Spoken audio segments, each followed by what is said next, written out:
El libro del profeta Isaías.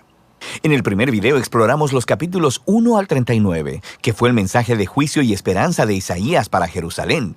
Él acusó a los líderes de Israel de rebelión contra Dios y dijo que a través de Asiria y luego de Babilonia, el reino de Israel sería derribado en una acción del juicio de Dios.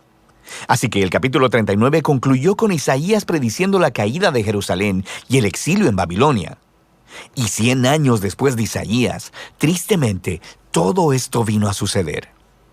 Pero la esperanza más grande de Isaías era una nueva y purificada Jerusalén, donde el reino de Dios sería restaurado a través del rey mesiánico venidero y todas las naciones serían unidas en paz. Así que los capítulos del 40 en adelante exploran esta gran esperanza. La primera sección principal de los capítulos 40 al 48 abren con un anuncio de esperanza y consuelo para Israel.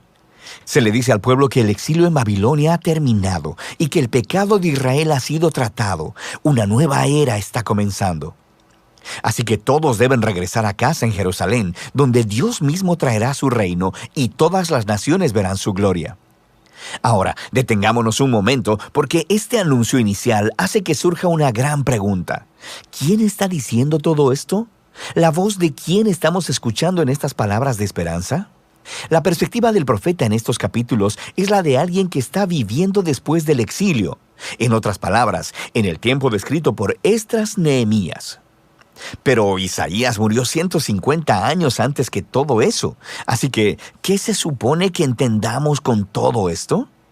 Bueno, hay muchos que piensan que todavía es Isaías hablando en su propia época, pero que ha sido transportado proféticamente, por así decirlo, 200 años hacia el futuro y que le está hablando a las generaciones futuras como si el exilio hubiera pasado. Sin embargo, el mismo libro de Isaías nos da algunas pistas de que probablemente algo más está sucediendo. En los capítulos 8, 29 y 30, se nos dice que después de que Isaías fue rechazado por los líderes de Israel, él escribió y selló en un rollo todos sus mensajes de juicio y esperanza, y que se los pasó a sus discípulos como testigos de los días que vendrían. Eventualmente, Isaías murió esperando que Dios vindicara sus palabras.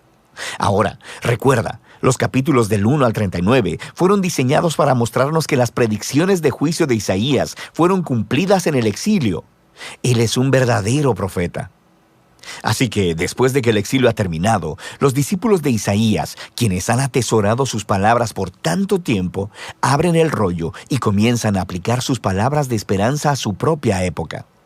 Así que, desde esta perspectiva, el libro de Isaías consiste en esa primera colección de las palabras de Isaías, como también de las escrituras de sus discípulos proféticos, que Dios usa para extender el mensaje de esperanza de Isaías a las generaciones futuras.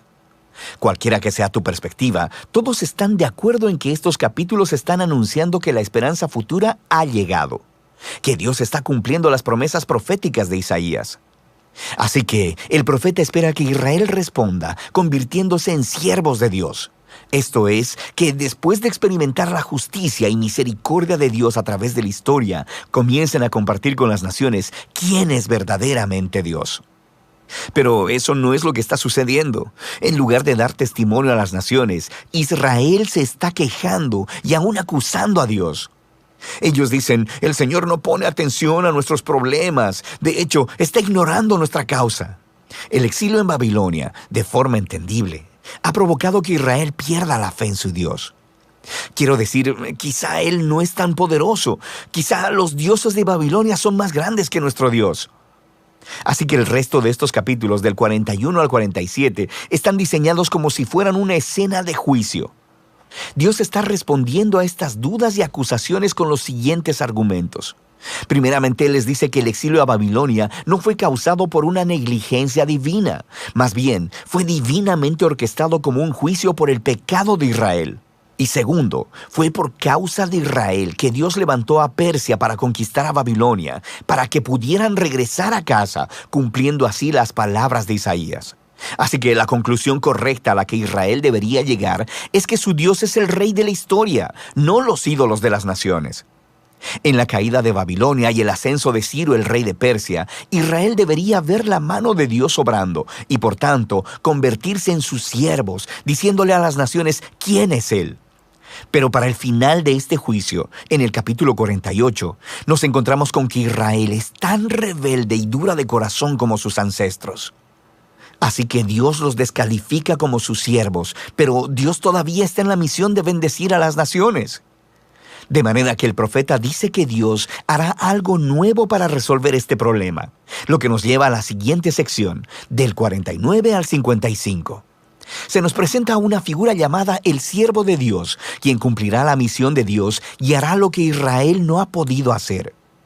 Dios le da a su siervo el título Israel y lo envía a una misión para, primero que nada, restaurar al pueblo de Israel de vuelta a su Dios, pero, en segundo lugar, convertirse en la luz de Dios a las naciones.